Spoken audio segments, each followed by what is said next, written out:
Surge una pregunta: ¿cómo pudo un solo hombre sustituir la religión de Abraham e Ismael por la idolatría?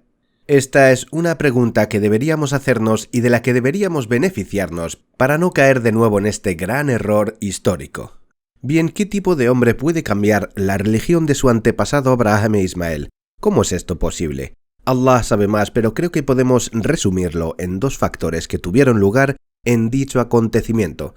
Primero y principalmente, el complejo de inferioridad que tenía Amr ibn Luhay hacia los amalecitas avanzados, puesto que los amalecitas eran una civilización poderosa en su época.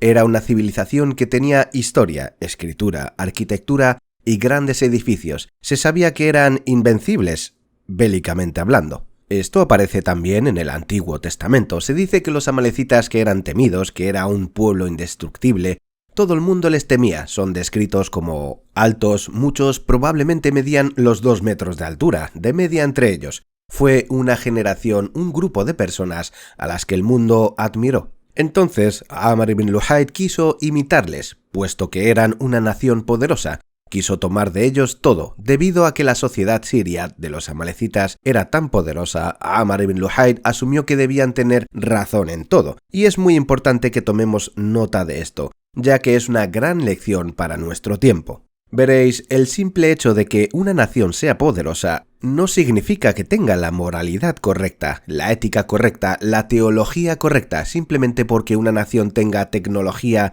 civilización o arquitectura, no significa que sea mejor en todo. Sí, puede que sea mejor en algunas cosas, pero no en todo. Pero Amr ibn Luhay pensaba que sí, estaba muy asombrado por estos invencibles malecitas, pues tenían esto y aquello. Amr creyó que seguramente estaban bien guiados, así que copió su teología. Bien, ahora que sabemos su motivación, ¿quién era él para ser aceptado entre su pueblo? Aquí llegamos al segundo factor. El primer factor fue considerar a los amalecitas como ejemplo de poderío. Es un complejo de inferioridad. El segundo factor es que Amr ibn Luhay no era solo un laico.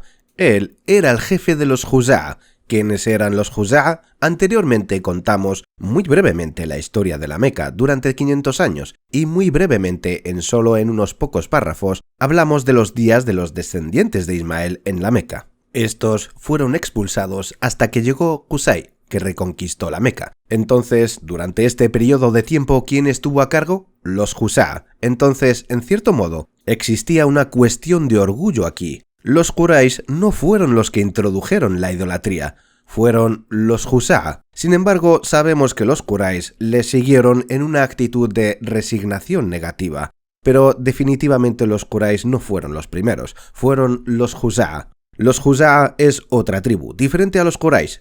Por aquella época entonces fueron los Juza'a quienes estaban a cargo de la Meca, no los Quraysh. Amr ibn Luhay era el jefe, y este líder fue considerado uno de los más respetados líderes de Arabia. Se dice que tenía mucho poder, que ganó varias batallas, que defendió la ciudad de la Meca de las invasiones extranjeras, que era un hombre generoso. Por eso su gente le amaba, le seguía. Entonces, como su pueblo le amaba, al importar una nueva teología, la gente le siguió. Podemos agregar una tercera razón aquí, y es que debieron haber pasado al menos 2000 años entre Abraham e Ismael y Amr ibn Luhay. El tiempo de Amr ibn Luhay, por tanto, tuvo un largo periodo en el que no había orientación. No hubo nuevos profetas, el mensaje se diluyó, prevalecía la ignorancia. En resumen, los tres factores fueron: primero, el complejo de inferioridad, el error de pensar que si una civilización es mejor, es que todo en ella debe ser correcto y bueno. Número 2, la persona que inicia este proceso tiene prestigio y autoridad.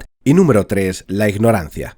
Os aseguro que necesitamos urgentemente entender estos tres factores. Sin duda es una gran lección para nuestro tiempo, porque nuestra religión está siendo bombardeada por mucha gente. Sufrimos exactamente de los mismos tres factores. Alguna gente dice cosas muy extrañas, como que aceptemos modificaciones o reformas de nuestra religión. ¿Por qué? La historia se repite. El número 1, complejo de inferioridad ante otra civilización, que de hecho es más poderosa tecnológicamente o militarmente. Podría ser civilización más desarrollada en algunos aspectos, sí, pero eso no significa que moral, teológica o éticamente sean correctos, aunque sean los líderes del mundo.